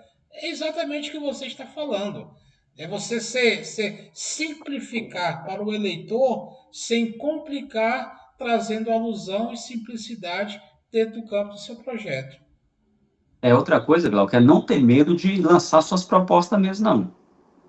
Apesar que, com consciência política, as suas propostas podem ser, sim, efetivadas e se tornar realidade. Mas não depende só de você. Depende de um colegiado, de uma Câmara Legislativa, né? De ser aprovado, não. De uma comissão. Mas o que acontece? Não tenha medo, não. Se algo aqui possível, fala, promete, diz que, olha, prometa com verdades, né? Olha, gente, irei lutar por isso, vou tentar aprovar, vou fazer o possível de isso ser possível acontecer, né? Tem que ser claro também. Isso deveria também ter sido muito... Eu falei, não, mas e se eu não conseguir aprovar isso? Então não vou nem escancarar muito. Outros sim, tem que ter cuidado. Quando você lança muito projeto, os vereadores copiam. Aqueles que não têm estrutura política, eles copiam e lançam também a proposta. E muitos deles, quando se tornam vereadores, eles pegam aquela proposta de um vereador que não conseguiu se eleger e faz como um projeto deles. E lança e dá certo, e aprova. Né? E é assim mesmo, então tem que ter 2 cuidados. Você não pode soltar muita coisa, porque vai que você não ganha e os outros vê ali, rapaz, de onde você tirou tanta proposta, ideia? Eu visitei outras cidades, conversei com outros vereadores, tive a ideia do deputado fulano de tal, que falou, olha, se você conseguir lá, eu mando recurso, entendeu? Aí você tem ali uma certeza, não, vou prometer isso então, porque se fulano lá assumir o compromisso de mandar o recurso, a gente está, né, tá garantido isso aí. Então a gente tem que ter cuidado nisso também. Outra coisa que me prejudicou muito, eu mudaria, é o marketing. O nosso marketing foi algo assim espetacular, mas muito no improviso. Por quê? Eu passei por 3 pessoas. Conversei com a equipe de marketing no começo, aí não deu certo. Conversei com a segunda, com a campanha faltando com 2 dias já de campanha iniciada, eu não tinha o marketing ainda, você acredita? Porque esse aqui que já estava pronto, nós entramos num processo de discussão assim, política, né? Que eu falei, não, amigão, tá o seguinte, melhor só do que mal acompanhado. Falei na cara mesmo, assim. E fui para a campanha sem ninguém. Eu falei, não, vou gravar os vídeos pelo WhatsApp aqui, pelo meu celular e deixa o que Deus der. Aí Deus preparou o Diego, né, que é um cara espetacular nessa área, mas nós se conhecemos naquele dia. Ele teve que compreender a minha essência ali durante a campanha, sabe? Ele teve que tirar de mim o meu melhor durante a campanha, sendo que teria que ser uma coisa construída antes. Para quando chegar ali, nós já temos os vídeos prontos. Nós perdemos muito tempo gravando conteúdo, gravando as coisas. Campanhas tem que estar com o conteúdo pronto antes. Na hora da campanha, pedir o voto. O marketing solta os vídeos, tudo, você está na rua pedindo voto. Eu tive muitos dias de campanha gravando vídeo, reeditando, refazendo, em vez de estar pedindo voto na rua, boca a boca, porque, infelizmente, também palavras de pessoas anteriores não cumpridas, né, ou até mesmo querendo sabotar a nossa campanha, geraram essa desistência, né? Aí Deus preparou o Diego na última hora, para a gente não ir no cruzão mesmo, assim, gravando pessoalmente mesmo, senão a gente ia fazer a campanha desse jeito. E isso também foi um erro grave, né? Hoje já não, a gente já está se preparando desde hoje, desde que acabou a campanha anterior, nós já estamos se estruturando, você também aí, o Diego, outros líderes também, já falou, já sei como é que nós vamos fazer. E com certeza, se Deus nos permitir que a gente tente mais uma vez, legislativo, vereador, provavelmente iremos alcançar o nosso resultado, ou teremos uma boa votação, expressiva votação, digna assim de falar, não, foi muito bom. Talvez não chegou lá não, mas nós rompemos a casa dos 2.000, 3.000 votos, né? Porque vivendo e aprendendo. E esses erros não podem continuar. Né? Esses erros aí que a gente relatou agora, eles não podem ter na próxima campanha. Senão são os erros e acertos. E lembrando que, como eu sou um formador de opiniões, eu sempre gosto de conversar com pessoas que têm esse gabarito, têm esse currículo, têm esse grau de conhecimento, bem como você, eu tenho conversado com outras pessoas, e a gente dia após dia vai aprendendo com os erros e os acertos, né? E mediante essa campanha que você fez, todo esse projeto, principalmente quanto o braço direito das pessoas que você escolheu, a questão do marketing também que marcou muito a sua trajetória dentro da campanha eleitoral, que isso também influenciou muito, né, o seu desempenho, como você bem falou, que o projeto da gravação de vídeo, tudo aquilo que é componente ao seu ato de campanha, já tem que ser um projeto anterior. Tem que estar tudo preparado, tudo estabelecido, tudo comentado, tudo configurado, tudo editado, deixado pronto. A época da campanha, porque você tem a pós-campanha, que é aquele que vai até o dia 18 de agosto, que você não pode pedir voto, isso é um estabelecimento da lei eleitoral, e após o dia 18 de agosto você já pode ali colocar comumente o seu nome pedindo voto, né? Porque senão você vai ocorrer crime eleitoral. Então, antes do dia 18, de 16 de 18, você já tem que estar com todo o material preparado para após o dia 18 de agosto, que é quando começa realmente a campanha, prevalecer de verdade, o seu material dentro do campo do marketing já está todo preparado e você vai correr só atrás dos seus votos e deixa que o seu pessoal, aqueles que você contratou, faça a distribuição do seu material do marketing, porque isso vai fortalecer mais ainda. Isso é interessante que você acabou de falar. Né? E isso, até mesmo dentro da minha pergunta anterior, o que você poderia acertar mediante aquilo que você errou dentro do decorrer da sua campanha eleitoral. Isso é um ponto muito facultativo. Isso. Então a gente pontuou, né, os erros, os acertos. Provavelmente a gente mais errou do que acertou. Infelizmente, por estar contando com pessoas e as pessoas não poder te ajudar desse tanto, né? Infelizmente. Uma coisa que eu aprendi assim, as pessoas que estão com você, ela tem que vestir a camisa 100%. Porque se não tiver 100%, você sozinho você não consegue ganhar uma eleição. O candidato sozinho não consegue. O máximo que o candidato consegue ganhar voto ali é 1.000 votos. O resto são os votos dele que se multiplicam, sabe? Vão se triplicando e vai. E é assim, é difícil uma campanha eleitoral. Eu digo para você aqui com toda a coragem do mundo, se tivesse segundo turno para vereador, eu não dava conta. Eu já estava ali já nas últimas, tá sem dormir direito, uma correria, empresa, e gravando vídeo, e no sol quente, pedindo voto, e os dois fazendo tudo ao mesmo tempo. Nenhum ser humano consegue uma sobrecarga tão grande durante um período tão extenso, há mais de 45 dias, né?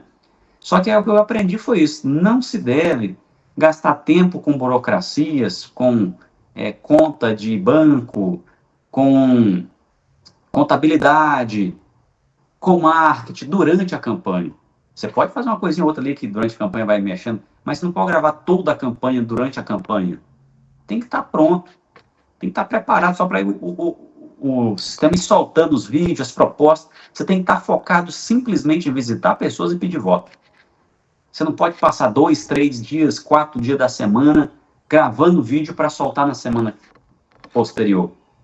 Entende? Eu tive dois encontros assim, muito passageiro com o deputado federal Wellington Prado, que representa a nossa Minas Gerais.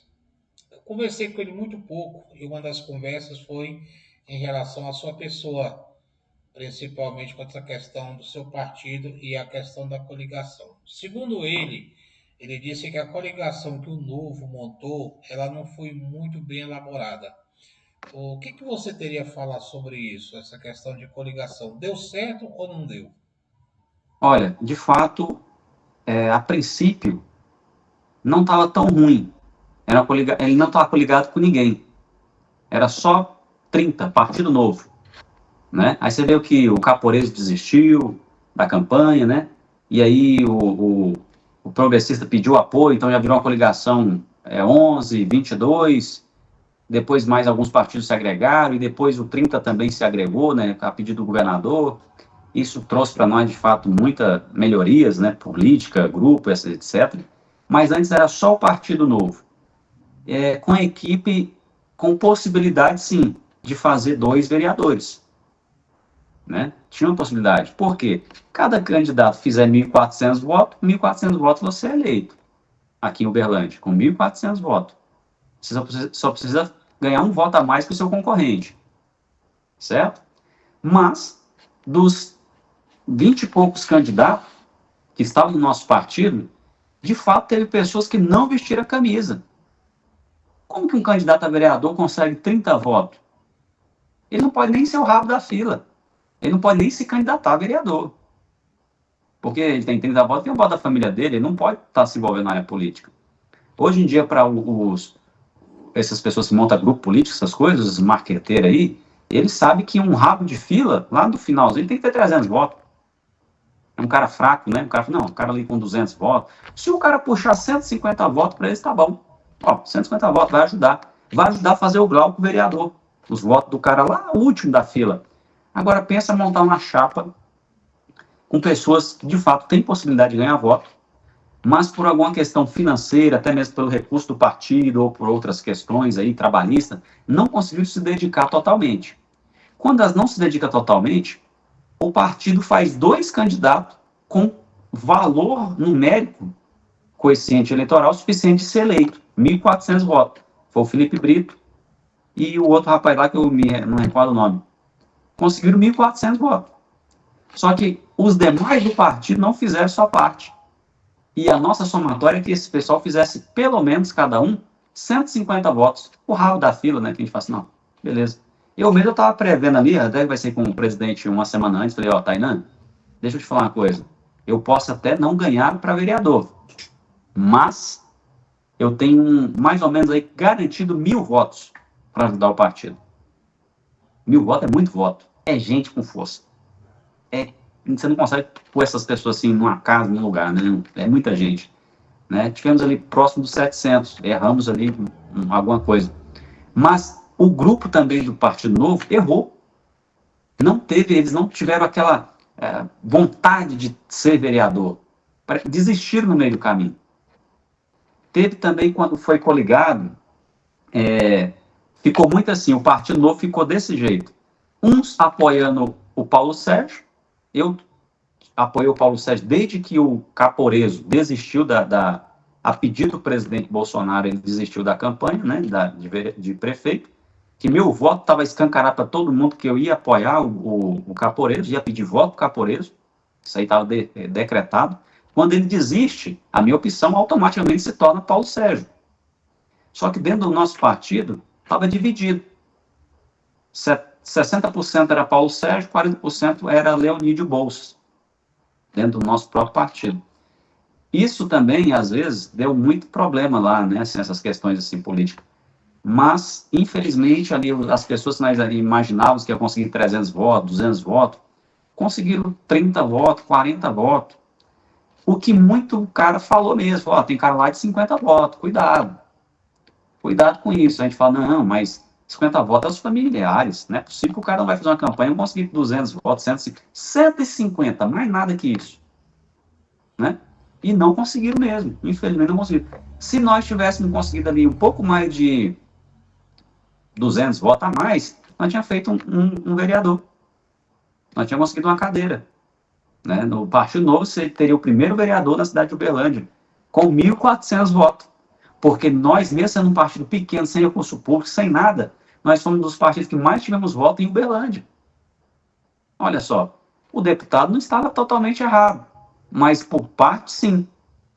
Ele, como experiência que ele tem, ele automaticamente falou, rapaz, eu conheço lá os candidatos lá, não tem nenhum cara muito forte. Então, a possibilidade, ainda mais sem recurso, sem dinheiro, sem apoio de deputado, sem ninguém, sei não, eu acho que vai dar ruim.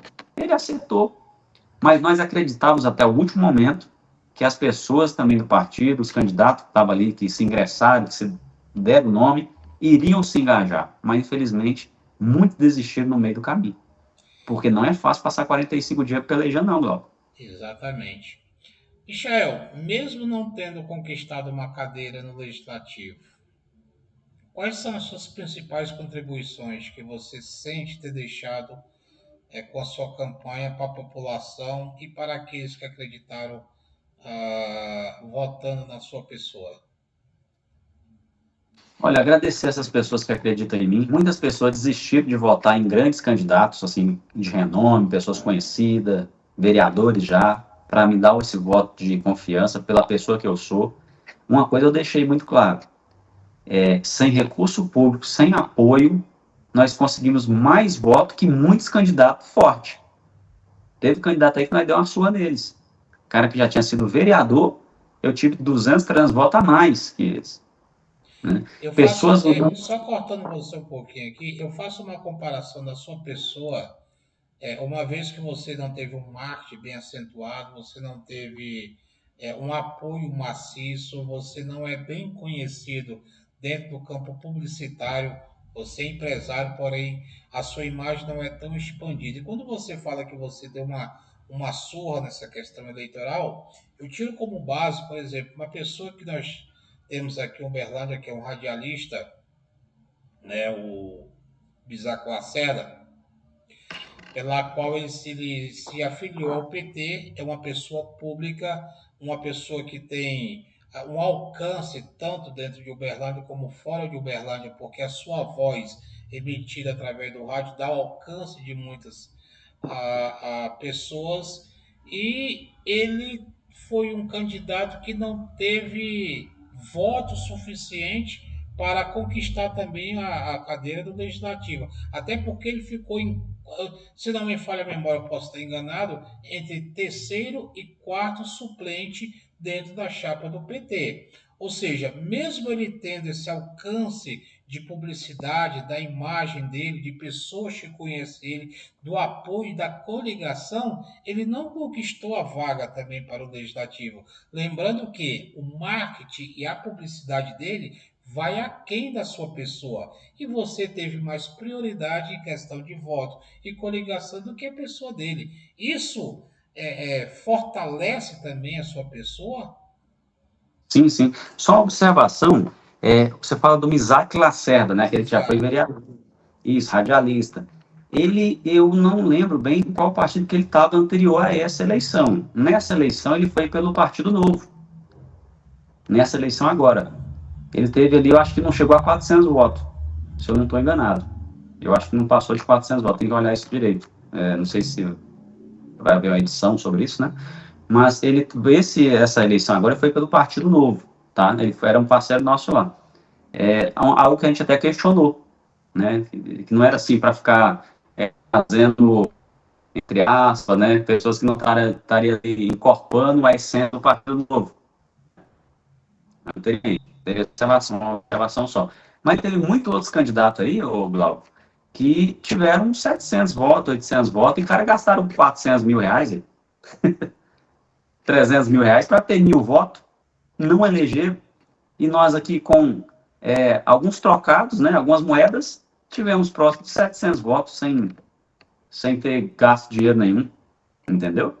Foi muito bom, foi uma questão, falei, olha, dá para fazer, só que nós precisamos melhorar a nossa comunicação. Dá para fazer, mas tem que melhorar os nossos cabos eleitorais, tem que ser uns cabos eleitoral, de fato, dedicado a isso, esteja ali com você, 100%. Porque essas pessoas, igual, por exemplo, um cara igual a você tem pessoas que você conhece. Se você tiver 10% de tempo, você consegue se você tem 10% de combustível, você consegue chegar até determinada cidade. Se você tem 100% de combustível, você consegue ir mais longe. Então, isso é uma questão racional. É possível.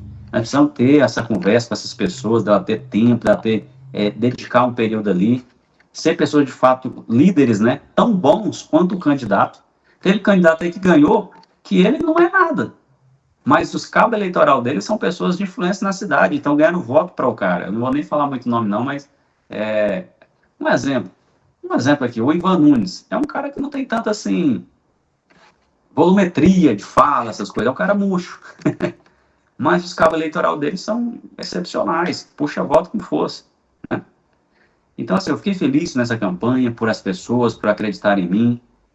Ouvi alguém me ligar e falar assim, olha, eu e minha família iremos votar em você. E eu falar, rapaz, você vai votar em mim? Vou. Você é a pessoa que eu menos esperava que votasse em mim. E a pessoa fala, não, rapaz, que isso aí? Tamo junto e tá aqui o voto aqui.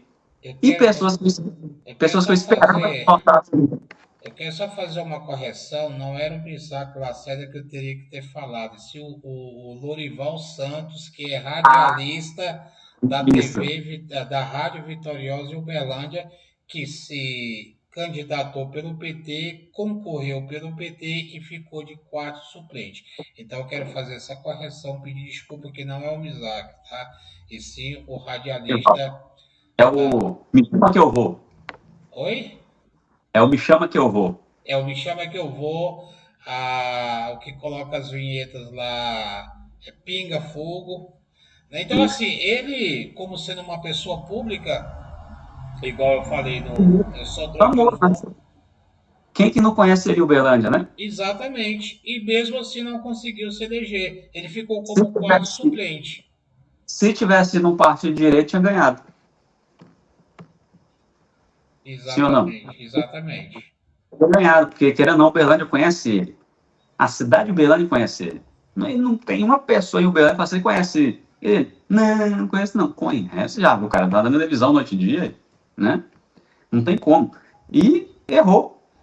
Ou escolheu um partido que o Uberlândia tem rejeitado, as urnas expressou agora que, somando a Dandara e somando o Leonídio, né? Não consegue somar os votos do Paulo Sérgio, que é de direita, mostrou a força do bolsonarismo na cidade de Uberlândia, que quando o Bolsonaro vem também ajudar eles, dá para eles uma certeza de vitória, né? Se eles tivessem ficado no centrão, não tivesse posicionado com o PL 22, provavelmente ia dar segundo turno. Se o Caporeso está no pleito, Caporeso não ganharia, com os estudos que nós temos aqui, né? Ele ganharia ali 30% dos votos, vamos supor assim, seria bem votado, tudo, mas não chegaria lá. Atrapalharia o Paulo Sérgio ganhar, né? Mas no segundo turno, automaticamente, o Caporeso iria ajudar o Paulo Sérgio. Uhum. Mas a ideia é matar essa problemática no primeiro turno. Então, quando agrega-se o Caporeso ali no nome do Bolsonaro, as pessoas se sentem confiantes em manter o poder do Adelmo Leão, né? Como é que fala? Manter o sistema, né, que o Adelmo já tinha. O Adelmo sempre foi um defensor da direita, sempre tem postado as coisas sobre a direita, é um amigo pessoal do Bolsonaro, implacavelmente um dos melhores prefeitos do país, que se posiciona como um político de direita, conservador, que creia nas coisas de Deus, e isso a população de Uberlândia se ampara com isso aí. Uberlândia é conservadora, tá os dados aí. Dandara perdeu feio, Leonídio também não conseguiu os resultados bons que ele queria, não é uma pessoa assim que fala assim, nossa, isso aí, né, por amor de Deus. mas a Uberlândia sentiu de fato que ela gosta de alguém que é cristão, é conservador, é uma pessoa justa, honesta e que rejeita o PT mesmo. Tem muita pessoa ainda cega que acredita na tal sonhada picanha, né? É, Mas, levando mas aqui a questão do Capo, só cortando você, se o Caporeso vier a assistir esse podcast, eu quero dar os parabéns para ele, porque eu assisti o podcast dele com o Manuel Jones, Jones Manuel, que se considera um comunista que mora, se não me falha a memória, ou é no Pernambuco, é na Bahia. E eu assisti esse podcast dos dois, falando principalmente da questão da escala 6x1, aí depois entraram com outros projetos, alguns outros assuntos um pouco seculares, entrar na questão do comunismo, do socialismo, Karl Marx, Friedrich Engels, a 1834, que foi uma das primeiras propostas trabalhistas, depois vem a Carta de Lavaux, que foi na Itália com Mussolini, mas enfim, é um assunto. E eu quero dar os parabéns ao Capoeira, porque ele deu uma aula de história, de política, e que esse cidadão, o Jones Manuel, eu acho que ele deveria estudar mais um pouco, se preparar mais, porque a vergonha que ele passou em um podcast, e se não me falha a memória, esse podcast foi gravado em Uberlândia. Depois você procura para você ver Caporeto com o Jones Manuel, que você vai ver que a aula foi sensacional que o Caporeto deixou. Tanto é que no final o Jones Manuel começou a receber algumas respostas via celular, porque ele não estava dando conta de responder aquilo que o Capoeira estava perguntando para ele. Então ele pediu ajuda para os universitários. Assim, parabéns para o Capoeiro. Considero muito a pessoa dele, considero ele como uma pessoa, tanto como deputado estadual, uma pessoa muito atuante, tanto dentro de Minas Gerais como bem dentro de Uberlândia, e é uma pessoa para mim sensacional. Um abraço para você, Caporeiro. E quer dar mais alguma consideração? Quer falar mais algo? Quais são os seus projetos daqui para o futuro? Vai esperar o legislativo? Você tem pretensão de um degrau maior como deputado federal, deputado estadual, um senador, quem sabe um presidente? Quais seriam os seus planos agora para frente, ô Glauco, eu vou escutar muitos meus amigos, somente você. Ninguém consegue muitos votos, ser conhecido sem um marketing bom, sem estar na mídia, sendo visto pelas pessoas, as pessoas escutando o timbre da tua voz, o teu pensamento. É necessário que você saia da bolha ali, igreja, amigos próximos, você tem que expandir a cidade com propostas, com ideias.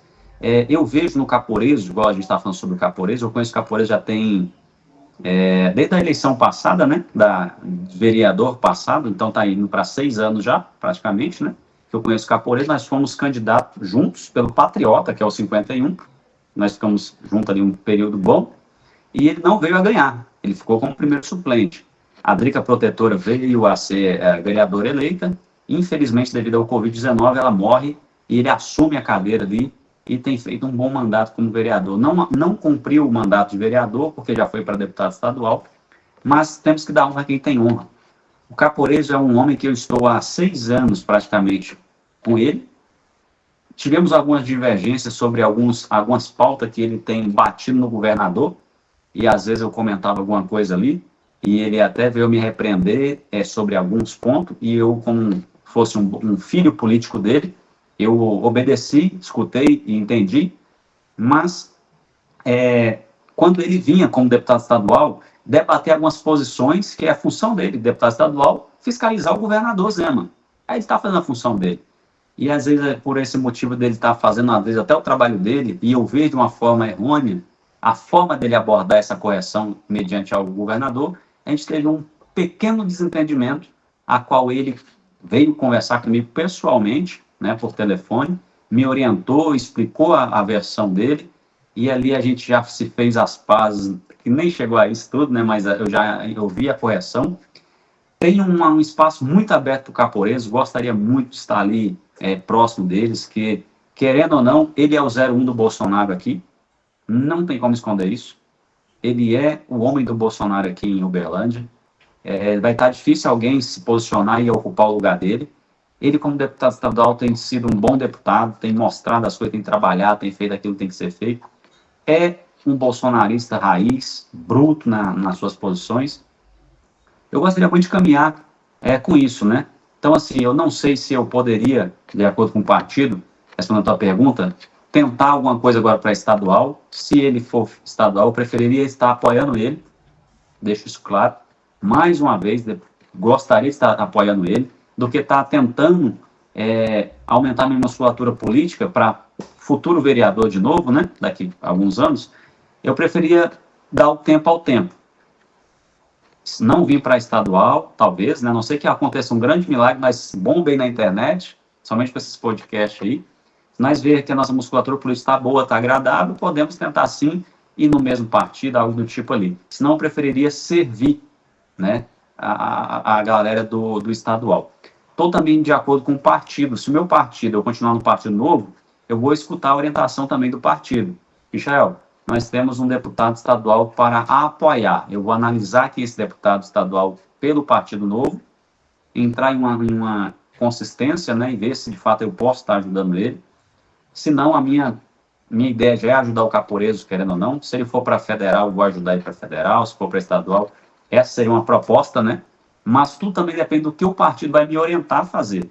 Se o partido me deixar ao Léo, por exemplo, eu vou tomar minha decisão de apoio a quem eu gosto, né? Mas eu penso sim, né, futuramente aí tentar a mais uma vez, daqui 4 anos.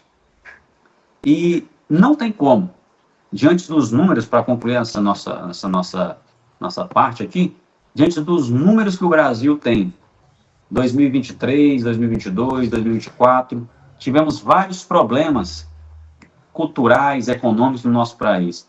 Não tem como eu deixar o meu ativismo político de lado.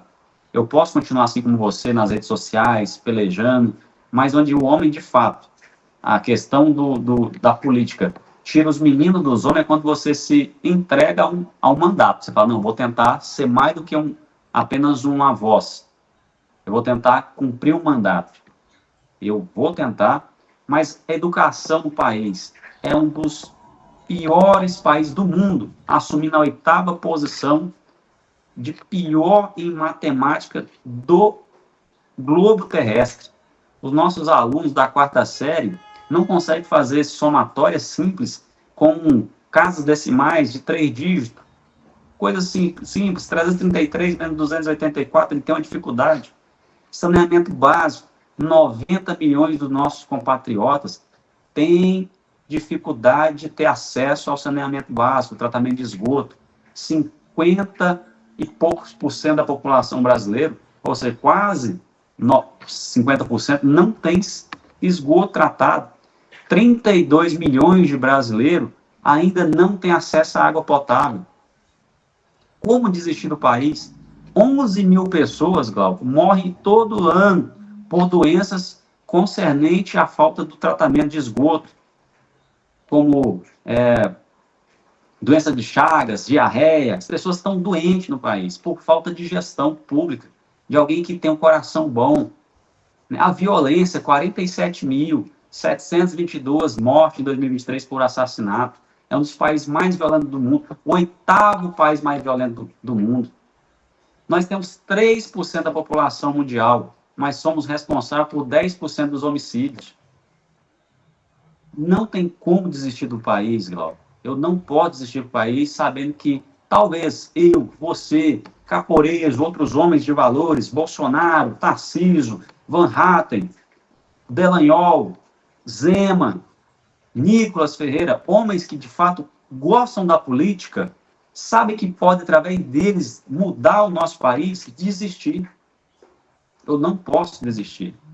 Vamos tentar daqui 4 anos, vamos acertar os nossos erros, vamos consertar ali o que deu errado, vamos trabalhar, vamos pôr a cara na publicação, vamos deixar o povo ver a nossa pessoa, vamos mostrar os nossos princípios e valores e confiar mais em Deus.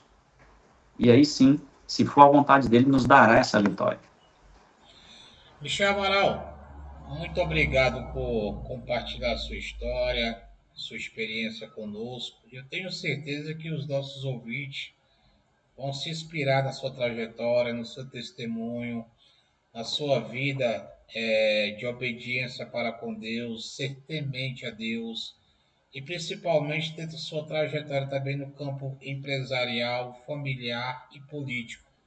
Eu tenho certeza que todos aqueles que se adaptarem com esse vídeo, com esse podcast, que vê a sua trajetória, muitos deles também vão se inspirar na sua pessoa, tanto na área profissional, na área familiar, na área empresarial e principalmente na área política, porque o que você demonstrou para nós aqui, mediante esse podcast, é que a sua força de vontade, a sua coragem, a sua determinação, os seus projetos e a sua fé ela é prioridade dentro da sua caminhada. Em questão a relação que nós temos quanto a essa questão governamental, tem uma frase do Sun Tzu que diz o seguinte: o mau governante ele queima uma nação para governar em cima das cinzas. E o lado do conservadorismo não é esse. O lado do conservadorismo é o campo liberal, é a economia liberal, é um país que possa crescer respeitando os valores que a nossa população tem, respeitando aquele que está na nossa Constituição Federal, do artigo 5º ao artigo 12, que são direitos e garantias fundamentais. E esses atos que você mencionou, que o nosso Brasil está atrasado, principalmente no campo do saneamento básico, que a esquerda sempre votou contra isso, porque o projeto da esquerda é escravizar o pobre, tanto na área da cultura, bem como na área do saneamento básico, na área da política, na área da ciência, escravizar para que ele possa permanecer na mão da esquerda.